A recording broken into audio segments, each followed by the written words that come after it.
Welcome to this morning's CEU on professional grief. Today, our major sponsor is Cassia Communities, and I am Christine Drasher. I'm one of the marketing directors with Cassia, and my community is the Emerald Crest Memory Care. I want to just share briefly a little bit about Cassia. Cassia is a legacy of Augustana Care and Elam Care. And we have 5 states that we have services in, mostly in Minnesota, but we do have some in North Dakota, Colorado, Iowa, and Florida. But you can see there we have several different housing options available within our company. And you can find out more about the services and communities that we have by going onto the website at cassialife.org. I also like to share our additional services that are part of our organization. We have hospice, Grace Hospice, and Guardian Angels. And our speaker today is from Grace Hospice, so you'll probably learn more about that today.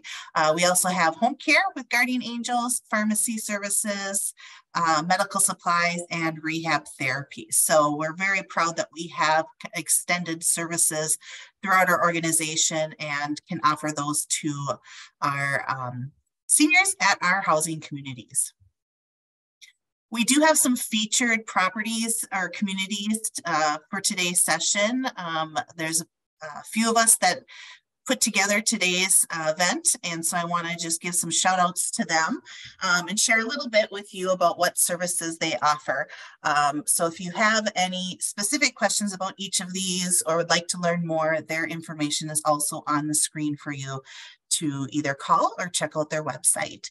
So our first location or community is the Apple Valley Village. The Apple Valley Village has lots of different services on their campus. They have independent and assisted living and memory care and care suites in their senior living building, which is the Apple Valley Villa. And then they also have the healthcare center that's connected that has short-term and long-term skilled nursing. So you'll see there that there's 2 different phone numbers. So if you do have any needs to refer to either of those buildings, you can reach out to Jean at housing and the admissions line at the skilled nursing facility. They do currently have some openings in their housing, and I did list them there under the picture. Next is Emerald Crest, our memory care community, which is exclusively memory care. Emerald Crest has been around for over 20 years, providing memory care. They have 4 different locations: Minnetonka, Burnsville, Shakopee, and Victoria. They are a 1-level staged home setting, so they have different levels of dementia care with 24-hour supervision. We do offer market rate memory care, but also have elderly waiver and caddy, and some openings we have at the 4 locations. We have market rate private suites, but we also have some select elderly waiver at each location. So you'll have to call that information line there to get more specifics about the elderly waiver openings. Next is the Pines Senior and Assisted Living Community in Richfield. They offer independent and assisted living care suites in their setting, and they have this wonderful park-like atmosphere with a large outdoor patio. It is market rate and does have elderly waiver, but there is a 4-year private pay requirement for that. They do have some openings as well in their or for their 1-bedroom apartments. Next is Praha Village. Praha is one of our newer communities. It is in New Prague. It opened in 2019. They have independent, assisted, and memory care.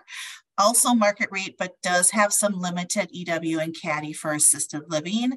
Currently, they do have some 2 bedrooms in their market rate and a 1-bedroom in memory care.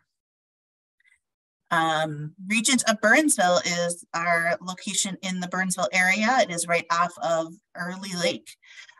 They offer independent, assisted living, memory care, and care suites. Also market rate, but does have some limited EW and caddy for assisted living. Currently, they do have some assisted living independent 1-bedroom and a care suite 1-bedroom, which it's rare that they have care suite openings. So that 1-bedroom there, if you have a client, make sure you reach out to them. Last community is the Rosemount. It is independent and assisted living along with memory care and care suites. Another one of our newer buildings. It is connected to the Steeple Center, and the Rosemount Area Arts Council and Senior Center right in downtown Rosemount. It is only market rate, and they do currently have some assisted living and memory care availability. And then the last sponsor we have is Open Circle, and I like to just share a little bit about them. As we've seen changes in the adult day services throughout Minnesota with COVID, there hasn't been too many adult days that have remained open, and Open Circle luckily is one of them that has. And we have 3 locations in the metro area. They are up and running, Apple Valley, Hopkins, and in Minneapolis at Heritage Park. And they do provide adult day services Monday through Friday. They've been doing adult day for over 40 years and have a lot of different options for payment, private pay, medical assistance, long-term care insurance, and then also VA benefits. If you're not familiar with the benefits through the VA for adult day, they do offer, I believe they can qualify for 2 days of adult day a week through the VA. So that's a great service for those that aren't ready for placement, but do need some more support. And maybe caregivers need some respite as well. I know Apple Valley has a wait list. Hopkins and Heritage Park in Minneapolis do have openings right now. All right, so got through all that business there. We're gonna move on to our presentation on professional grief. Just a couple housekeeping things I want to just note before we get going here and I introduce Nancy. I want to let you know we will have CEUs available, and there'll be instructions at the end of the presentation on how to get those.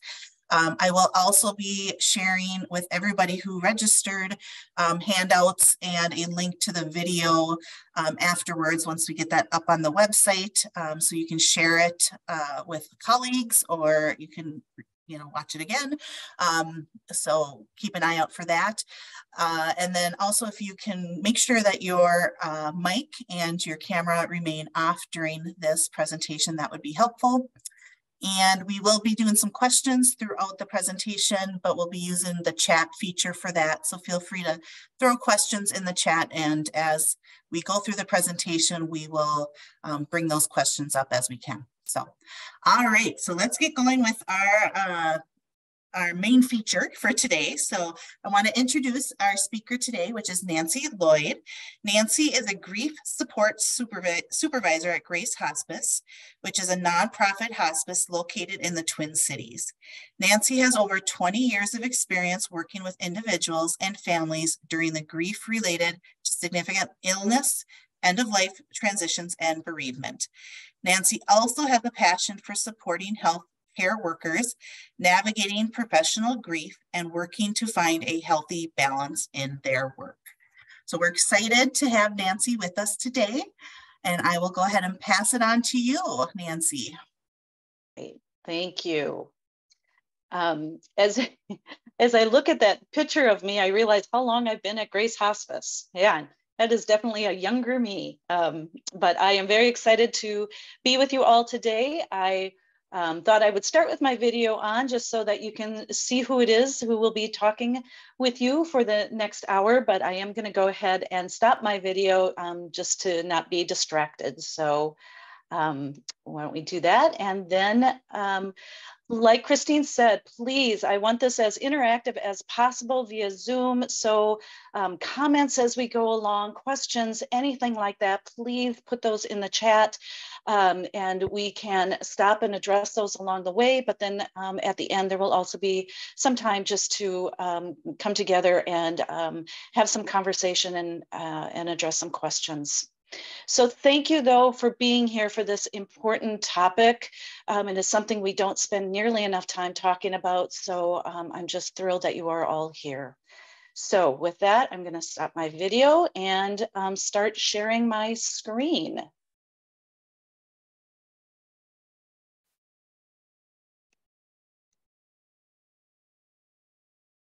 All right. Well, so I want to start, oops, hold on there, with this screen and this picture. And I want to tell you why I intentionally chose this picture to talk about professional grief. Because the picture I find beautiful, just like the work that you all do. It is incredibly important and beautiful work. And so we recognize that and we hold that up. But as you can see, there's nobody else on this path. It looks like it could be a kind of a solitary path. And that is the case with professional grief as well, if it is not talked about and attended to and witnessed and honored. And so I bring this together to show both the beauty of the work and the isolation and the solitariness that can come with professional grief. And I also just think of nature as such a healing presence. And so I hope that that is what you find as we go along and how you attend to yourself. So I want to just start with some basics, some just basics about loss and grief, because so often when we hear the word grief, we immediately attach it to death. And there are so many other reasons that why we could be experiencing loss and grief. So a loss is being deprived of something one has had or hopes to have, but does not attain, right? Relationships, either having a relationship or never finding that right relationship. Loss of roles, loss of, joblessness, retirement. That is a huge one for people. Empty nest, so much grief and loss attached to those. Certainly we know with health issues, there's so much loss and grief attached to it. Loss of possessions, and that is anything from a home, right? Change in living condition for our population. That is such a big thing, right? Giving up independent living and having to move into assisted living or skilled nursing, so much grief and loss attached there.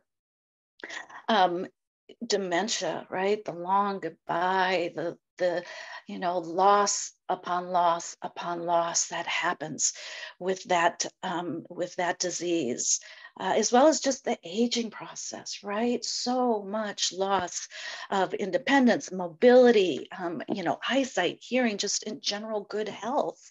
And then loss of dreams or loss of the future. So unfulfilled hopes. I think of, so many couples who around retirement, right? They have this vision of what their retirement might be. And then a significant health diagnosis comes in and they lose the dream of what they thought their retirement would look like. So many ways we are experiencing loss on a regular basis throughout our life. And grief is then that natural and universal whole body response to loss. People are often surprised at how whole body the response to grief is. It is a very physical event, from upset stomach to just pure exhaustion to a compromised immune system. It's a cognitive effect as well. There is such a thing as grief fog, where people just can't think clearly. They can't remember. They just struggle, to kind of what they say, kind of keep it together. That is all part of the grief response, as well as the emotional. And every loss then, right, has an accompanying grief. And grief is a process. It's not an event. Kubler-Ross's work is incredible work, and it's just been kind of shared in the grief world in not the most helpful of ways. There is no nice, clean, linear path to the grief journey. It's messy. It's all over the place. It's just kind of this big ball of emotions and everything. And it's a lifelong process. Considering if it's a significant grief, if it is the grief of somebody very precious to you, you obviously are going to be grieving them the rest of your life. So an ongoing process. And loss, like stress, can accumulate. And we're going to be talking about that a lot. And we know that grief cannot be postponed indefinitely, right? A lot of people will think, well, if I just don't touch it, then it will go away. Well, it won't. It will reach expression in some way. It's going to be either kind of what we talk about as a clean way, or a not so clean way, a kind of a sideways way, where maybe it's not the best of ways when it's attached to like anger or irritability or something like that. That is all going to be part of grief. It's just a matter of how it finds its expression. And we need to be intentional about how we do that. We know people grieve differently. Grief is played out as individual as people are. And we get in trouble when we think that somebody isn't grieving because it doesn't look like ours, the way we do it. Again, so very different. One really concrete way that I think is just helpful for people to think about is we talk about intuitive versus instrumental grievers. So the intuitive grievers are the ones that feel it in very intense waves of emotions. The feelings are strong and they're expressed. They really process it verbally, right? They're the ones that are wanting to talk about it. They're the ones that really are seeking out maybe support groups or counseling or therapy. And then there's the instrumental grievers who are absolutely grieving just as deeply, but theirs is more cognitive, physically based. They tend to more inward reflection, kind of thinking about the loss and attempting to maybe kind of problem solve to adapt to the new normal. They're the ones who are typically looking for something to do. They're the ones that want to maybe build something. They're the ones who want to create maybe, if there's money within it, a foundation or put together a run or something like that. They're the ones who absolutely, the way they grieve is doing something much more than just being in the emotive mode. Both are right. None are wrong. And again, just important to recognize that everybody is grieving differently, whether that's in our personal life or in our professional life. And obviously, expressions of grief vary by age groups, culture, geographic area, and types of loss and the relationship that is lost. All of those are going to affect how grief plays out. So professional grief. Most of this work has been done by Elizabeth Clark. So I just want to hold that up and just express gratitude. She has since passed, but thankful for all the work she has done on professional grief. So here we have a definition. It starts with her saying, you know, what's so often lacking in professional training programs, and whether that is in hospitals or in hospice or in residential care, right? But often we don't talk about how to deal with one's own grief response when a client or a resident or a patient dies. And this is the professional grief, right? So professional grief usually takes the form of hidden grief, grief that is internalized and not openly expressed. There's no natural outlet for it, and the demands of work overshadow it. So this lack of expression can result in cumulative grief, or what is sometimes referred to as bereavement overload, right? We know no matter how committed you are to your work, witnessing suffering and death on a regular basis is difficult, and it really does change us in many ways. When we work in high loss settings, so right, hospitals, long-term care, assisted livings, hospice, we can confront, again, those multiple continuous loss and death.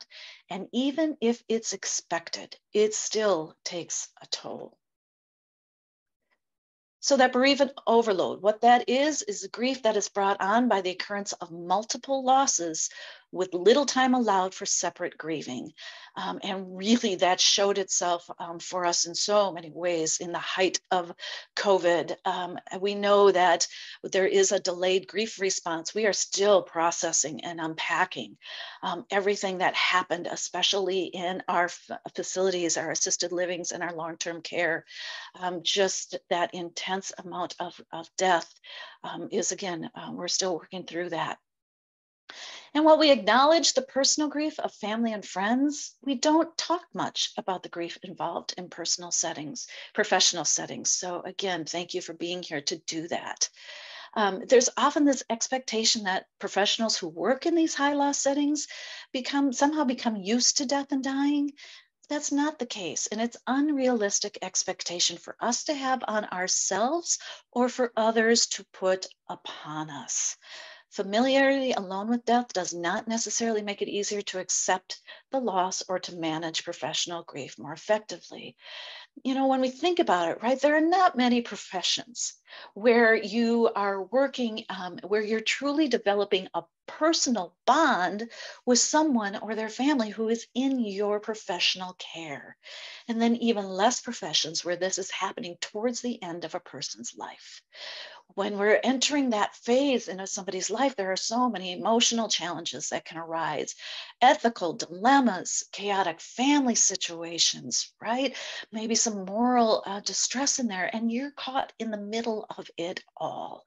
And so we want to recognize and hold up all of that, and to know that you're going to grieve the loss of a resident. It's not a question of whether you're going to grieve it. The question is, how much will you? How deeply will you be affected? Luckily, not everybody that we care for, we create that deep personal bond. If we did, we probably wouldn't sustain very long in this work, and it's okay. We're human. Some are going to we're going to become attached to, and some we just aren't going to be attached to so deeply, and that is okay. Some people are going to remind you of somebody personal in your life. Some might even fill in some blank spaces in your life. And that is all just part of being normal and being human in this work. So they're all going to affect you. All this loss and death is going to affect you in one way or another. Let's think about it. Depending on your role, this may happen often where you are the one who is to witness a significant experience, such as the death of a resident patient, and all these emotions that are brought forth by that event, by family, by colleagues, right? And then you're there, you're present to it, but your job requires you then to carry on, whether that's the resident in the next room that needs you to show up, whether that's a meeting you have to go to, whether that's a report you might have to go and work on. This is the professional world we work in, that we witness this, but then again, we're not the family, we are the caregiver professional, and our jobs do carry on. And, we are so trained to keep our emotions and our personal feelings under control and keep this professional face on. And that can take a toll. Certainly, we know that the frequency of this, again, was definitely increased during COVID-19, and we are still in it, right? We thankfully are through hopefully the worst of it, of seeing the number of deaths of our elders and our most vulnerable, but we are not out of it. We certainly know that. And so being in this can take a toll over time, especially when it's not acknowledged, expressed, or honored. If we do not feel that it's safe for us to share our emotions, then we get in risk of compassion fatigue and burnout. We need to find some way of consciously recognizing these deaths, so that we can release and move forward. So I talk about a pause practice. That is something that hospitals have done for a while and continue to do, because we certainly know, professional grief is real in our worlds. It is so incredibly intense in the hospital setting with very little time to acknowledge or talk about, or even an openness to talk about professional grief. So some hospitals have started this pause practice where after a death of somebody, they just take an intentional pause, not long, even like 45 seconds, where they stop. They lift up the name of this person who has loved, who somebody loves, right? And recognize the humanity that just passed from this side of the veil to the next. And again, just a short time to pause, to breathe, to honor before they go on to the next thing. And I think that's really, really valuable to do. But we know it's hard to attain this healthy balance of empathy and objectivity, right? It can take years for us to kind of find that right blend of being compassionately present and involved, but also removed, and protecting ourselves as much as possible from the personal feelings and the personal hurt that can come from this professional work. So how it differs from personal grief. Professional caregivers are distant mourners, right? We are not the family at the bedside. We might be in the room, but we are off in the corner, in the distance. Again, we are not the family. And so our mourning happens, but it's more in this distant, hidden, and subtle ways. And again, like we talked about, losses, these professional losses accumulate no matter what role you have in this setting. I remember a nurse who came to us who knew she was entering hospice, right? Cognitively knew that, but really struggled and came to me and she's like, death happens here. Like every day, death happens here. And it's like, yeah, it does. There's a lot of it and it accumulates. And it's not something that we can just, without some intention, just move on from and pretend that it does not affect us personally, because every experience is a personal experience, whether it happens in a professional setting or not. It still has a personal effect on us. So that professional grief, again, can be transformed into emotions. Like I talked about, that kind of sideways emotions of anger, anxiety, blame, helplessness, and guilt. And we're going to talk a little bit more about those in a moment. And professional grief can also take on this delayed, chronic or delayed grief response, right? This feeling that it just never comes to a conclusion. It just keeps going.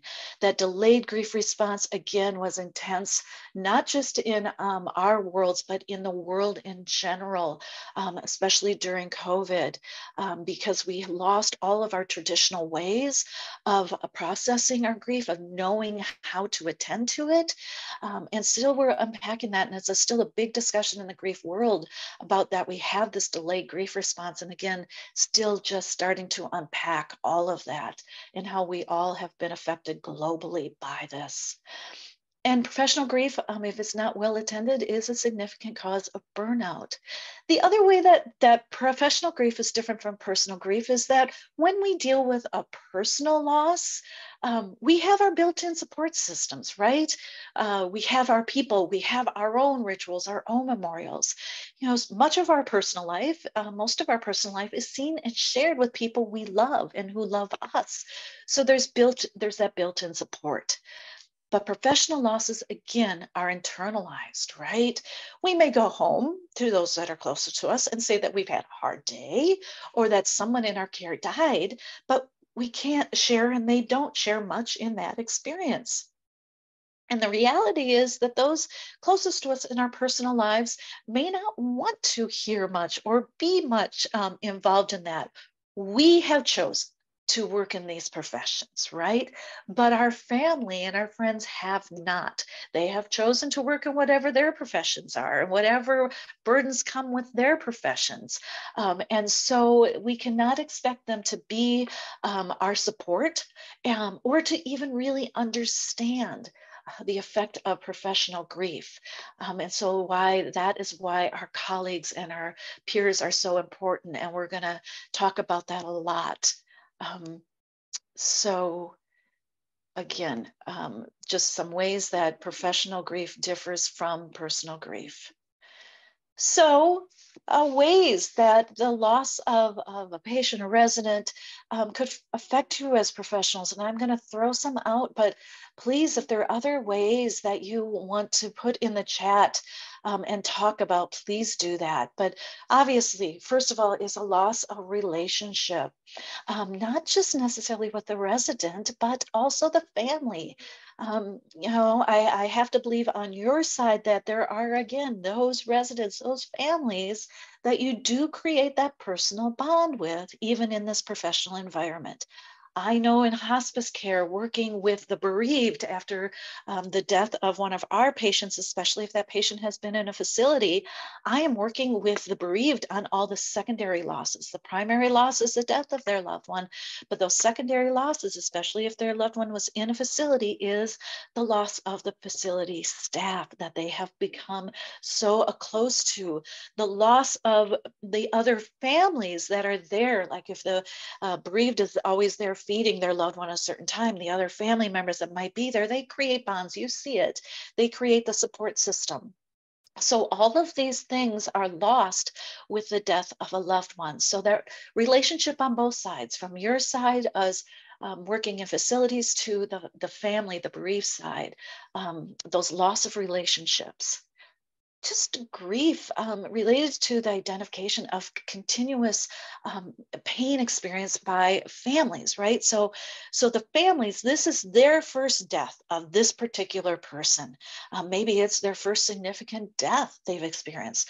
But you guys as staff are witnessing death and experiencing being kind of in that pain that these families are experiencing. So it's taking on the pain of the families in addition to the own pain and hurt that you might be feeling by this death.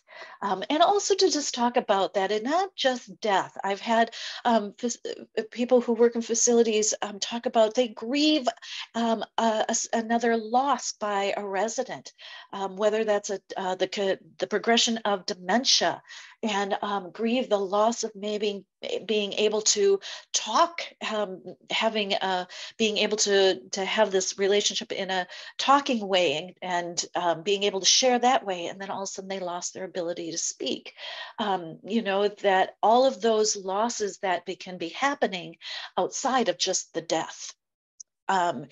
Unresolved previous personal losses, any significant current grief experience is going to activate previous grief experiences, whether that's a professional grief experience or a personal loss, especially if it has not been dealt with, if it has not been taken some time to be attended to and to be honored and witnessed. If it's unresolved, it's especially going to show itself.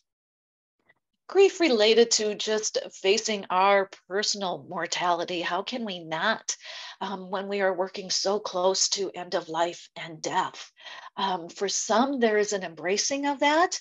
And I always hope that that is where people can go. I think there is such benefit in befriending our mortality and helping that teach us how to live well each day for however long we have. But some, it's very difficult to face our own mortality. And so recognizing that. Certainly if there's moral distress around treatments that you might not believe should be happening, ways that family are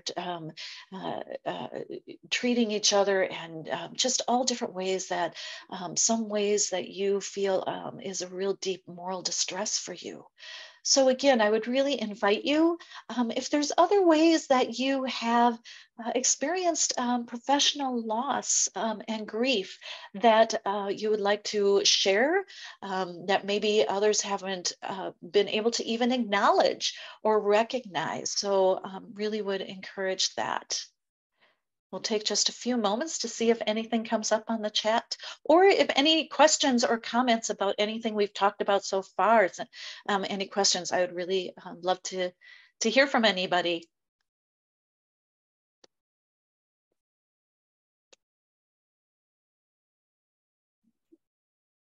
I'm not seeing anything right now, Nancy, but I can let you know if I do. Sure, sounds great. Thank you. All right, we will go on. Yeah, right. COVID, it definitely has increased professional grief. Um, I work with a lot of chaplains from facilities who said, I know I haven't dealt with it. The deaths were coming so fast and furious that I'm having even a hard time remembering who they were, what their names were. And that's just such deep grief and sadness for us in that. You know, certainly at the height of COVID, we had really deep fear and grief around the exposure to it. Maybe, we aren't as fearful about that as we once were, but we still carry that grief. And especially maybe if we did, by our exposure, carry that forward to our family or our friends, especially anybody in our life who was more compromised, um, short-staffed, right? Everybody's experiencing that grief, whether it's the fast food restaurant to certainly facility staff, to hospice staff. There's just such deep grief in knowing that because we may be short-staffed, we're not able to give the care in the way that we know to be the best care we could give. And so just really honoring that professional grief. The PPE, the grief of, knowing we will probably never go back to not having some physical PPE. But I also held up a lot during COVID and still want to hold up, while we talk about the personal protective equipment from a physical standpoint, really to hold up what is psychological personal protective equipment that you need to have in order to be able to continue to thrive in this work. So just holding up is not just protecting ourselves physically, it is also protecting ourselves psychologically. And certainly, I personally don't know anybody who isn't grieving the way we once did our work. And again, a significant professional grief that needs to be acknowledged and held up. And certainly, there's still many who are really past the point of burnout, just kind of in the survival mode. And that is just a really, really difficult place to be. So, here are some signs that I want to hold up that could be signs that you are experiencing unattended professional grief. Headaches, right? The chronic headaches can certainly be attached to the stress of chronic professional grief. Insomnia, right? Especially if it's laying in bed and what you're doing is reliving a significant event, whether that's the death or some kind of traumatic event for a resident. If you lay in bed thinking about it over and over, not able to sleep, that is saying that there is something that is asking to be attended to. Certainly a decreased immune response. If it's like, I don't, usually get so many colds. Certainly everybody is getting very sick at this time of year, but certainly if you are noticing a difference in your own immune response, to notice that might be something about professional grief. That lethargy, that just chronic exhaustion that I don't know if I can get up and do this another day. Uncontrolled crying. Not that occasional tears aren't good. They are good and healthy, and they show your humanity. But if you find that you just can't even control it, where they just come no matter where you are, no matter what environment you are in, then that is probably a sign there's some unattended grief, whether that's a personal grief or professional grief. So just a few physical symptoms to be aware of and paying attention to. Then there's the emotional symptoms. There's maybe just a generalized anxiety that maybe you haven't been an anxious person in the past, but find that you have just this general sense of anxiety, or specifically just around your ability to feel that you might not be able to fully show up and be able to do your work, and that causing yourself some stress and anxiety. That irritability again, right? That anger that's often misdirected at coworkers or employers or family. Again, a sign that there might be something that is asking to be attended to. Guilt, we all do this, whether it's in our personal life, around loss and death, or in our professional world, all of those shoulds, right? We say we're so good at shoulding on ourselves. I should have done more. I should have seen that. I should have been able to stop that from happening. All of that, right?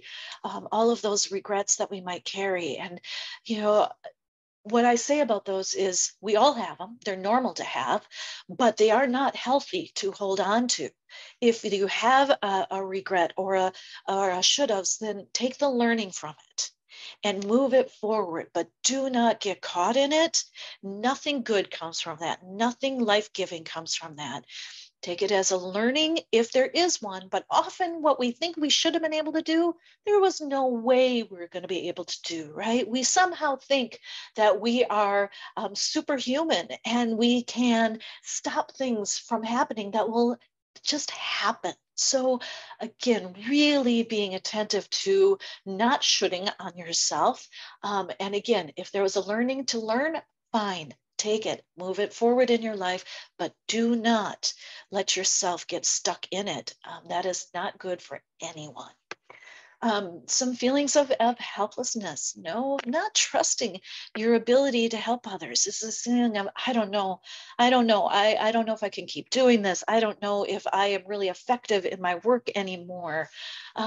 So those kinds of feelings. Then the other side of it is just detachment, right? To the feeling of being just indifferent, like, cynicism. If you find yourself being more cynical than usual, that's something that usually is a sign that there is some maybe burnout or compassion fatigue or unattended professional grief being happening within you.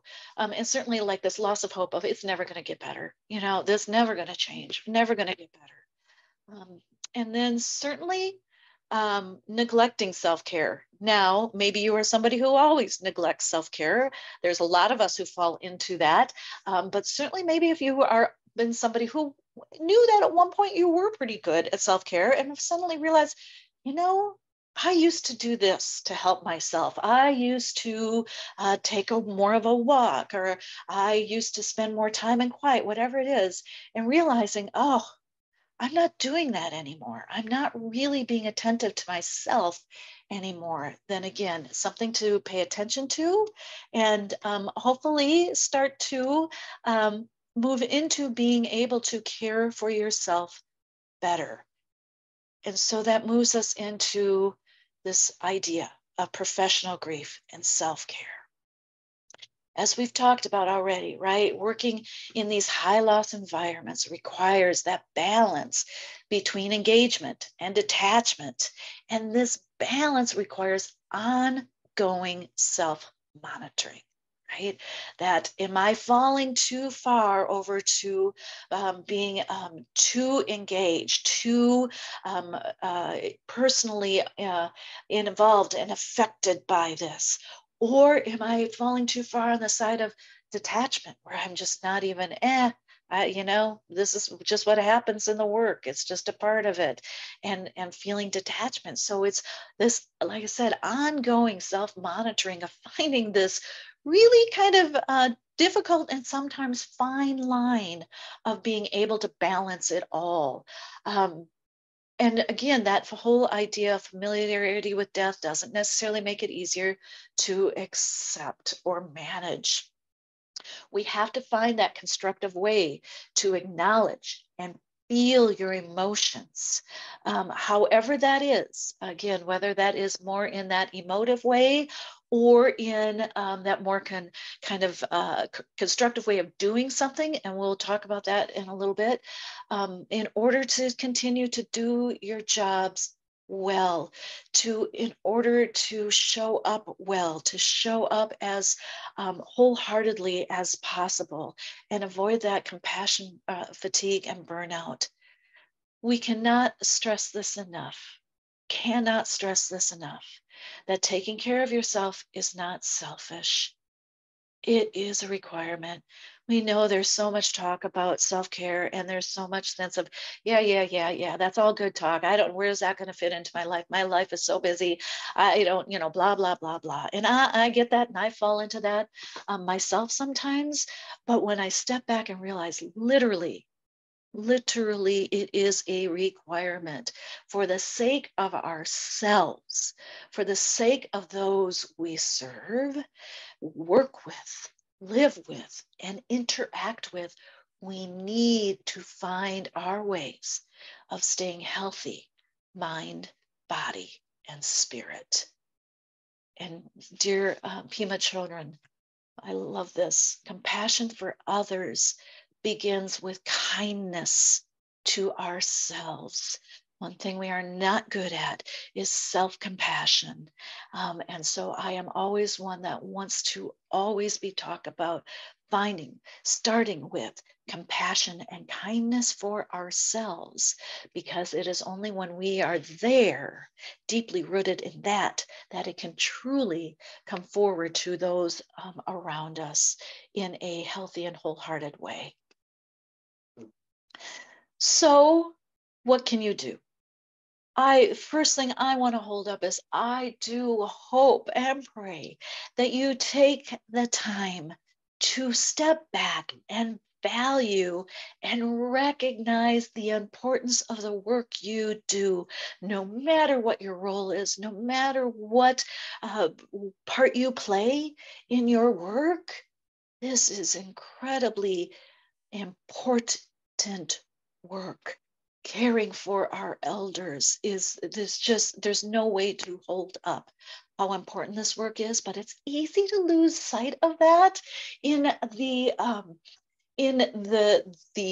craziness of the day-to-day, what might feel like a hamster wheel of the work, in the never-ending ways that you are having to give of yourself.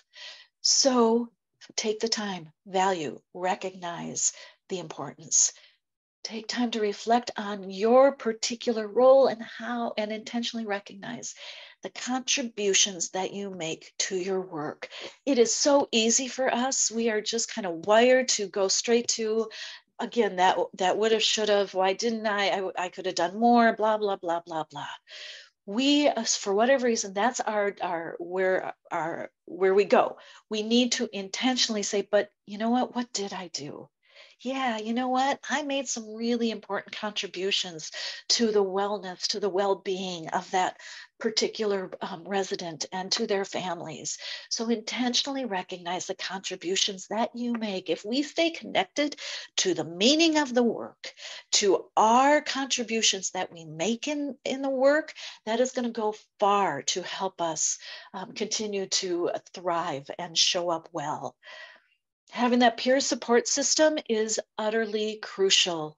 Again, going back to in our personal worlds, these people that we go home to, again, are not in this profession. They haven't chosen to be. They don't want to be. So having that peer support system, having those that are in the work with you, who get it, those are the ones that you have got to be able to build a support system to listen to and encourage each other, is so vitally important. And so to find those ways and intentionally create those ways of having that peer support system, whether that's just a one-on-one buddy or having a group that intentionally comes together to listen and encourage each other, it's just, again, cannot emphasize how important that is. Making sure that you're doing, again, your own work around your own beliefs about death. If you are feeling, again, more grounded and safe in your own sense of mortality, it's going to help you around your professional losses and being around loss and grief and death. If, again, you're grounded in your own sense of befriending and comfort. But then again, understanding your personal limitations, right? We are human. We all have strengths. We all have weaknesses. Every single one of us. We are not all strengths. Somehow we think that we aren't supposed to have weaknesses. Well, we do, and we are. We are meant to be a whole person, with, again, both those strengths, the light side as well as the shadow side, the weaknesses that are not really weaknesses. We use it just so you understand what we're talking about, but there's no such thing as having a weakness. It's just that how we show up in different circumstances will vary depending on our comfort levels. So we've got to be attentive to ourselves. We have to have compassion for ourselves. We know to know our limits with compassion. And so one way I think that this can really show up in work is if it's especially around the death. Maybe there is a resident that you have, that's one of those special ones, right? And you know that they are progressing towards their end of life, to progressing towards passing from this life to the next. And you know it's going to be hard. Then I would really encourage you to go to your buddies, your professional kind of peer support, your buddy, and say, hey, I know this one's going to be hard, and I know it's going to affect me, and I might not be able to show up super well at the end. And so I might need some additional support, whether that's support in the work or that's just your own emotional support. Name it, know your limitations, and we all have them. And unfortunately, we all have different strengths and different limitations. So let's lean on each other when we need to, and let's hold each other up when we can. And if it's possible to have in a built-in time to debrief and process. We at Grace, my colleague and I, we run monthly staff memorials. So we take a half an hour once a month to get around to what I call our sacred circle. We say the names of our patients that have died over the past month. We drop a polished stone into a vase. We have a polished stone for every patient who has died on our services since the beginning of Grace Hospice. And so we say their names, we drop the stone, because there's something about that audible hearing of that stone dropping in the vase. And then we take time to share. We take time to tell the stories, to cry, to laugh, to say, yeah, this was one of those that really is hard. Or to say, you know what, this is one of those that is really hard, and I'm really okay not having to enter into that chaotic family anymore. I needed this release, because all of that, the whole continuum of that is real, and we're real in it no matter where it is. So having that safe space to say it all, to process it, to debrief about it. And then we are fortunate enough to have our beautiful music therapist to be a part of it, and they will sing a song that was maybe meaningful to one of the patients they were working with. And then our chaplains close us out in a blessing. So it's our very intentional way at Grace Hospice to attending to the professional grief of our staff by having this built-in time they know we'll have to debrief and process. So if there is a way in your own work, whether that's a weekly or a monthly time in a meeting, will go a long way to, first of all, again, acknowledging professional grief. Maybe that wasn't a part of your setting already. I would highly encourage to just start talking about it, acknowledging it, giving voice to it, and just honoring the humanity of us and our personal experiences of grief and loss in these professional settings. So just throwing out a bunch of ideas. Everybody's going to have their own, and I would love to hear from you what you all do for your own self-care and what positive coping methods you have. But first one is definitely setting boundaries. Most of us enter this work because we are caring individuals, right? We're empathetic, caring individuals, which is what makes us really good at our work, but what makes possibly that we're not great at boundaries. And so we need to really intentionally be thinking about our boundaries so that When we are at work, we are fully at work. And when we are not at work, we are fully not at work. We are fully present to our family or to our friends or to ourselves, right?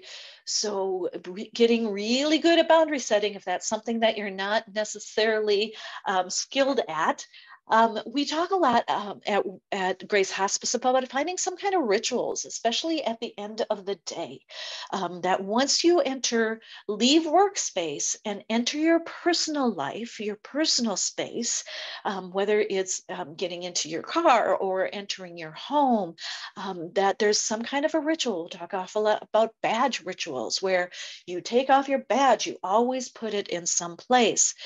If you have a work phone and you are not on call, to be able to actually turn off that phone and leave it somewhere. And creating this ritual, doing it day after day after day, because what these rituals do is they help. Then once it's become this ritual, we don't have to think about it again. It's just this ritualistic thing we do that lets our mind, body, and spirit go, oh yeah, just by placing that badge there, okay, I am now off duty, and I am now present to myself and to my family and to my friends. So then also the deep breathing, the power of breath. We know that, scientific studies have been done now. There is no way to hold up how important, how healing, how much just deep breathing can help us handle stress, can help us handle traumatic events. Just the power of breath, of a few deep, intentional breaths. There's no words to say how helpful that can be. And so specifically, if you are in a very emotionally charged situation at work, whatever that might be, but specifically, maybe it's around a death of a resident, maybe it was a traumatic death. If you just can remove yourself, even if it's just going to the restroom or a quiet corner or something like that, and doing just a few deep breaths to help you center, to help you find some balance, some calm in it. I really, really encourage that. And the beautiful thing about breath, it's always with us, right? We don't have to go anywhere special. We don't need any special equipment. It's right there with us all the time. So let's use it. Mindfulness, right? In building a meditation, a mindful practice, obviously prayer. If you are somebody that prayer is important to, after the death of a resident, to just take a time, a moment of deep, of intentional prayer, of lifting them up to a loving God entity. Gratitude. We certainly know how important gratitude is, but I'm also one who never says, we don't want to be all or nothing, like, oh, I shouldn't feel this, I should feel gratitude, I have so much to be grateful for. Well, yes, you do. And you might have some really hard stuff. You might have experienced something really hard. You might have just been in a really difficult situation. And so I always want to say there's holding up but the balance. Absolutely, gratitude is an incredible practice. It helps ground us, helps us moving forward. But I never want people to diminish the pain, the emotions of, and the feelings of grief, those grief experiences and emotions, holding those in balance. Obviously, right, we know exercising, the good sleep habits. They're just getting out for a 10-minute, whether it's a walk around the building, walk around with inside. Certainly, we know getting out in nature. Again, why I had that picture at the very beginning, the power of just getting out in nature. And even if you're not taking a walk, just breathing in. There's lots been talk about just taking time to look upon a tree. Forest bathing is a big thing. Just breathing, looking at nature can absolutely help to relax and restore us. The power of humor, we know that. And I hold up there, even that dark humor, our dark humor is there for a reason. It is there to help reduce tension. right? So it's very appropriate. The only thing you need to be very mindful of, right, is where you're sharing that dark humor. It's one thing to share that dark humor with our colleagues. Certainly in hospice, we have our own dark humor around death. And again, we share it, and there's a release of tension that's happening in it. But again, being mindful of where that is, where you're sharing that. And when I'm talking about spending time, it goes back to what I was talking about before. It isn't just physically being present with our animals or our friends or our families. It's about intentionally being present. It is about clearing the mind of work things. You might notice that your mind is back at work. Well, then you're not being truly present to yourself or those in front of you. So to clear your mind, to stay fully present to those. It might be just, again, right, setting aside any distraction, whether that's a phone or email or any of that when you can. Because if being physically present isn't what's going to restore us, it's about mindfully being present, fully being present to those that are important to us. Certainly talking, whether it's, again, with our peers or using the EAP, using a counselor or a therapist, a spiritual director, or a friend. We can talk and still be HIPAA compliant. What we're talking about is our own emotions and our own reactions. It's not necessarily about the other, but we have got to be able to find ways to be talking with somebody. So use the supports that are available to you, or seek out new supports if you know that that is what you need. Just a few more, always that ritual, like I said, maybe for you in your home, after a death of somebody, of a resident, to just light a candle. Take a few minutes of prayer, just take a few minutes, process. That crying, again, crying is so healing. Again, those occasional and situational tears they just show our humanity. Again, the uncontrolled tears are another thing. But here we're just talking about showing our humanity, being human, the healing power of tears. Writing something about, right? Writing a tribute or some memory of the resident may help you to acknowledge that person and their loss. Journaling, doing something, making something, again, for those instrumental grievers out there. Maybe it's an artistic form, something, some way of doing something with your grief, if that is the way that helps you move forward and process. Finding those things that you enjoy and find meaningful, those ways that help you, again, disconnect from your work world to enter the flow of something that just is life-giving to you. And there's a beautiful thing. There are so many meditations out there on grief, relaxation meditations. If you are already somebody who leans towards that, then seek out one of the grief meditations.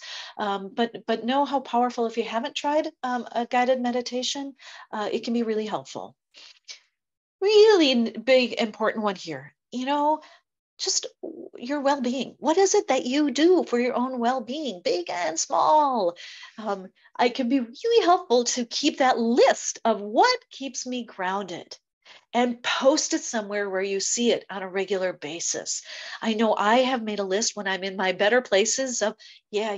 I know that if I do my morning exercise, if I take my time for quiet and reflection, if I get outside to take a 10-minute walk or just breathe the air outside, I know all of those things are what helps keep me grounded. It helps me keep doing this emotionally beautiful but draining work. I get my list there. And then there are times where I'm just spent. I have nothing left, and I can't even remember what it is that helps keep me going and helps keep me grounded, what fills my well as such. I can go back to that list and it's all right there. And I could go, oh yeah. I haven't been taking time for quiet, all of that. So making a list is really important. And also just the exercise of really thinking about it, intentionally thinking about it. What is it that is important to your well-being? What is it? Who is it that is important to your well-being? And making those lists. And be very deliberate about what you are taking in, right? We are swimming in a world that is hurting. There we are swimming in difficult situations across the globe. And we were never meant to be able to try to take it all in. We're just not created for that. We can only take in so much. So I really encourage you to limit your intake of news, limit your intake of social media, or even how you use social media. I know for me, I've moved towards using social media as a way that I'm just watching those incredible pet reels, and I use it for that humor, to be able to laugh. I am seeking that out. And social media is good for that. But getting sucked into, listening to everything going on in a person's life, or all that's going on wrong, just to be monitoring, again, what is it that you are taking in, because it is important to that. And then I just really encourage people, right? We do care planning as part of our work. Creating a self-care plan, taking that time and saying, okay, what is it? What would it be for me to create a plan that I know is about my social wellness? Who am I intentionally cultivating my relationships with, right? What's my physical care plan? What is my emotional care plan? What is my mind, my cognitive care plan? What is it that I need to be maybe for my own learning, not necessarily work related, but knowing that maybe learning something new can really help refresh and restore me. So thinking about those and creating a self-care plan. And again, I would love if people can throw in other things that they do to help have some, to care for themselves, some of those positive coping methods that you use, because we learn from each other. Sometimes we also get into a rut of doing things, and then we hear, oh, you do that? That could be really helpful. Maybe I should try that. So if there are some, and I know there are, that I haven't listed here, I would just love to kind of bring those up and hold those up and hear those. Nancy, as people are doing that, we do have some comments and a question I'd like to just bring out right now. So I'm going to go with our comments because I know we have some people on their phones who can't see the chat room too. So okay.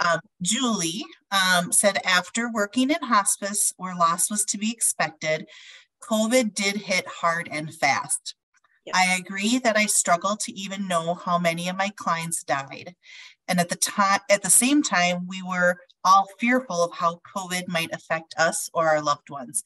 As a society, I don't know that we have even began to deal with the grief and fear that was buried as we had to keep moving forward.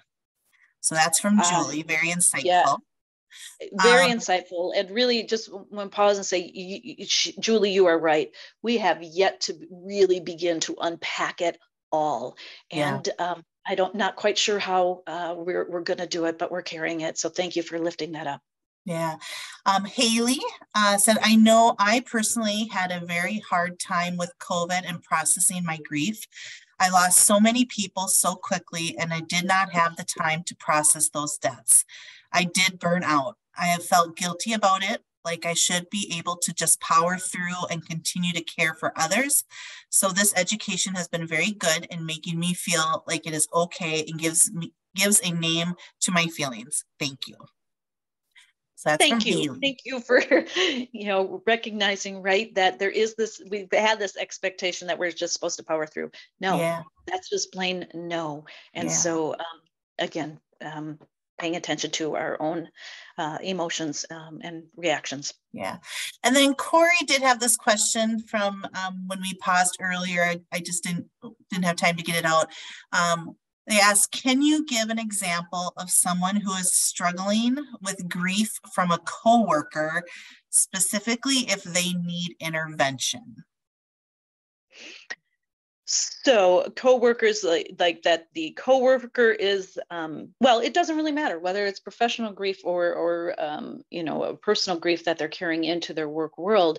If you notice that you have a colleague or coworker who seems to be struggling, the best thing you can do is just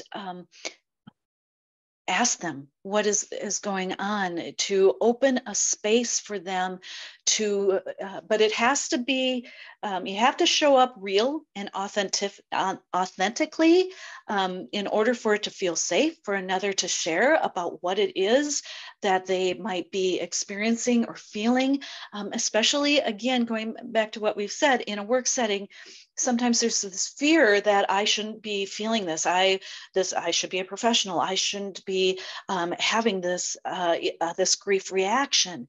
So what we need to do is keep helping to normalize this, help to keep acknowledging it, help to create this space for bringing it forward, and to then be able to again, in a non-judgmental way, in a compassionate way, be present to the other in that grief experience, in those grief emotions, and know that, give them the okay, permission, first of all, to feel it, the okay then to express it, and then to say, what is it you need from me? Do you need, if you are in a role, to say, do you need me to help you with this particular task right now? Can I, work on this, do this report for you?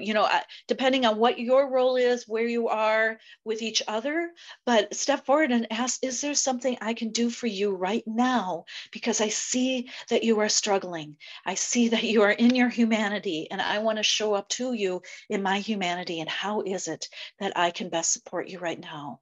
So all of that, just creating the space for the expression of it, but then also some maybe practical things you might be able to do for that one in order to give them a little space to kind of, again, find their center and their grounding.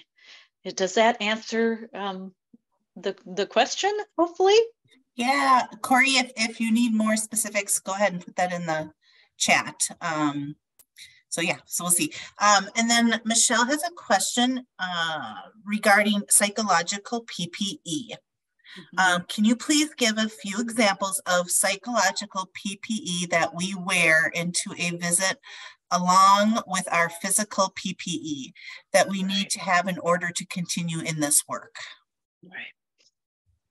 I think of it as what you might need in any particular situation or day might vary. So I talk about it in different settings, as well as kind of this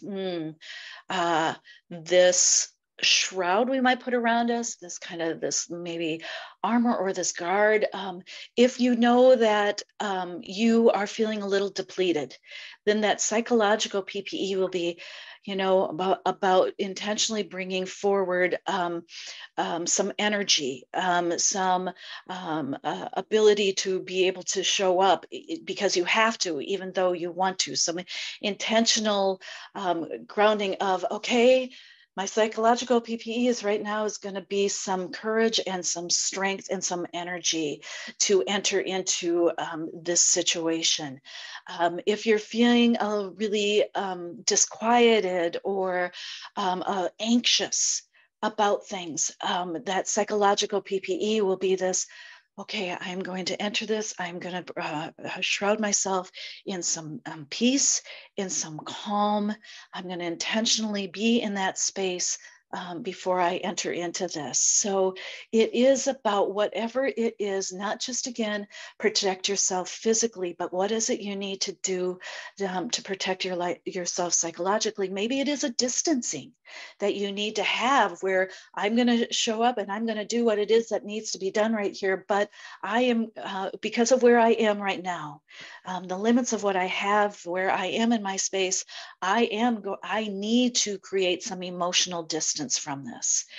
So knowing that and saying it is okay that my psychological PPE right now is going to be some emotional distance so that I can get through this. And then I will be attentive to see if there is something I need to go back to and attend to later. So that psychological PPE, again, can vary depending on the situation you're entering, depending on the state that you are entering into that situation. So just being attentive that there is, that again, we're not just physical beings, we're also social and spiritual and emotional beings as well. So being attentive to how you need to protect yourself there as well. Perfect. And one last thing, we did get one idea for coping methods. And I don't have a first name here, but they put at the beginning and height of COVID, I did lots of 1,000-piece jigsaw puzzles. Mm-hmm. I can't tell you how many of them I completed during that time. It was the only thing that would make my brain turn off and focus on something else. And I will have to say I did that as well. A lot of puzzles. So I think that's a really great idea. And I love what was said there about finding a way to turn off your brain, right? Yeah. We, especially during COVID, and again, we're still in COVID. Again, we're still swimming in all of this. We're nowhere near being healed from it. So sometimes we just need, again, what are those hobbies? What are those flows? What are those things that we can focus on that just help quiet our brains? We need rest. Our brains and our emotions need places of rest and restoration. Wonderful. All right, that's it for the chat room. So thank you for everyone who did enter something. So thanks, Nancy. All right. We just have a few more slides then here, just coming to the end. So some takeaways. So again, what's important here is to recognize that professional loss and grief are real, that it's a real thing, and that it does have a personal impact. And again, that takeaway of it's vital to find that outlet for cumulative grief so that it doesn't diminish your commitment, your effectiveness, or your passion for the work. In order for us to stay healthy and continue to do the work that we do and that the world needs us to do, we need to make sure that we are not carrying the struggles and burdens of those that we serve, right? It is so easy for us as caring individuals to get caught up in the lives of those that we care for. Yet it is imperative that we remember, and this is where that distance sometimes needs to come in, that emotional distance. We need to remember that their story is not our story. Their challenge is not our challenge. Their experience is not our experience. Their suffering is not our suffering. We have our own to carry and to process and to heal from. We are not meant to take on the others. We are not to take on the others that we serve. So being very mindful of that, making sure that you are, again, that self-monitoring, that you are not taking on the struggles and the sufferings of those that you are caring for. And I love this quote by J.C. Bays: if we choose to work with human pain, trauma, suffering, and grief, we must accept responsibility for educating ourselves about the hazards associated with this work, monitor our exposure and symptoms, and use appropriate tools to keep ourselves healthy. So I leave you with this quote: with proper training and support, we shall find that repeated griefs, far from undermining our humanity and our care, enable us to cope more confidently and more sensitively with each succeeding loss. So please take the time and grieve your professional losses so that you're able to continue to be present, to care for and to support your residents in this deeply important work that you do. Thank you all for showing up to this, for being present, moving forward, maybe to yourselves in a new way, to your colleagues in a new way. And again, a final option for any questions that anybody has, any comments. One more chance at that with me. Great information, Nancy. We'll wait and see if we get any here. If you don't mind, I think I'll go back. Oh, thank you. Well, on the screen is Nancy's contact information. I will make sure that this also gets sent out to everybody via email as well. So you can see that. And then I'm going to go ahead and go back to my screen here, Nancy.